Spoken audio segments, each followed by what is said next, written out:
رانا شمیم صاحب کے کیس کا ذرا آنکھوں دیکھ کا حال تو بیان کر دیں. سنا آپ نے ان سے شمالی علاقہ جات کی سیر کا سوال بھی کیا تھا، یہ کیا واقعہ ہے؟ جی بالکل. رانا شمیم صاحب آج اچانک ہی نمودار ہوئے اسلام آباد ہائی کورٹ میں. جب سماعت شروع ہوئی تو وہ اچانک اسلام آباد ہائی کورٹ میں جب داخل ہوئے تو سب سے پہلے انہوں نے کہا کہ اب ان کی وکالت جو ہے وہ سینئر وکیل ہیں عبداللطیف آفریدی وہ کریں گے. وہ آج سپریم کورٹ میں بزی تھے علی وزیر کیس میں، لہٰذا وہ پیش نہیں ہوئے.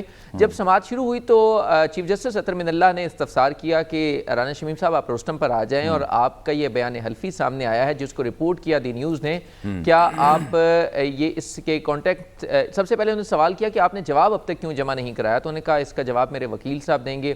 اس پر عدالت نے ان سے یہ کہا کہ ہم آپ کو مزید 3 دن کا وقت دیتے ہیں، آپ تفصیلی جواب جمع کرا دیں. اور ساتھ میں انہوں نے پوچھا کہ آپ کا جو اصل یہ ایفیڈیوٹ ہے بیان حلفی ہے وہ کہاں پر ہے. اس پر رانا شمیم نے بتایا کہ جو اصل بیان حلفی ہے وہ برطانیہ میں ہے، ان کے جو پوتے ہیں وہ وہاں پر زیر تعلیم ہیں اور ان کے پاس انہیں لاکر میں رکھوایا ہے. انہوں نے کہا کہ یہ سیل شدہ تھا اور یہ کسی کے ساتھ انہیں شیئر نہیں کیا. انہوں نے کہا کہ مجھے معلوم نہیں ہے کہ کیسے یہ رپورٹ ہو گیا.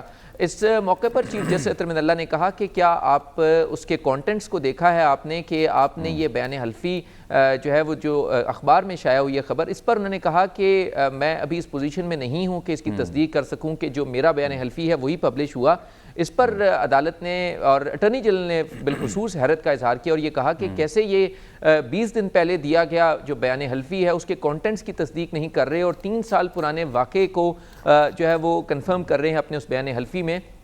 لہٰذا عدالت نے یہ کہا کہ آپ کو یہ وجہ بھی بتانا پڑے گی کہ 3 سال بعد آپ کو کیسے خیال آیا کہ آپ نے یہ بیان حلفی کس مقصد کے لیے ریکارڈ کروایا اور ایگزیکیوٹ کروایا، اور پھر ساتھ میں یہ بھی بتانا پڑے گا کہ آپ نے برطانیہ میں جا کے کیوں کرایا. عامر یہ جو عدالتی استفسار تھا کہ آپ نے لندن میں بیان حلفی کس مقصد کے لیے دیا، اس پر کیا فرمایا سابق چیف جسٹس گلگت بلتستان نے؟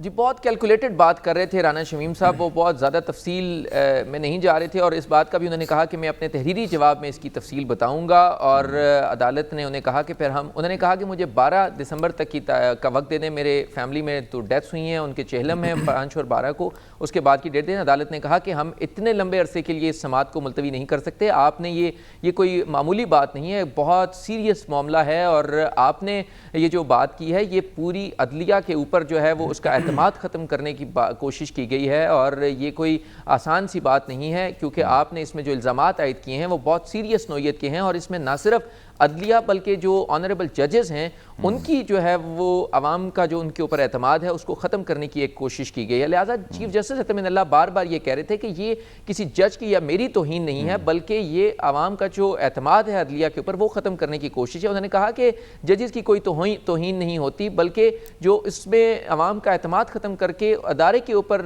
جو حملہ آور ہونے کی کوشش کی گئی ہے یہ ایک چیلنج ہے. اور چیف جسٹس اطہر من اللہ نے کہا کہ یہ توہین عدالت کا کیس اس کو نہ کہا جائے بلکہ اس کو ججز کا احتساب کہا جائے کیونکہ ہم اپنے آپ کو احتساب کے لیے پیش کرتے ہیں کہ ہمیں بتایا جائے کہ ہمارے کون سے کسی جج نے کسی کے کہنے کے اوپر کوئی فیصلہ کیا. اور چیف جسٹس بار بار یہ کہتے رہے کہ ہمیں بتایا رانا صاحب نے کوئی واضح بات نہیں کی. تو آپ سے جو ان کی گفتگو ہوئی نہیں وہی میں عرض کر رہا تھا، انہوں نے کیا کہا؟ شامی صاحب یہی میں آپ سے عرض کر رہا تھا کہ رانا صاحب ابھی تک کی جو اطلاعات ملی وہ انتظار کرتے رہے کہ میڈیا جو ہے ہر بات پر انہوں نے نو کمنٹ کہا تو میڈیا نہیں گیا، پھر آپ نے ان سے بات چیت کی جی سر راہداریوں میں.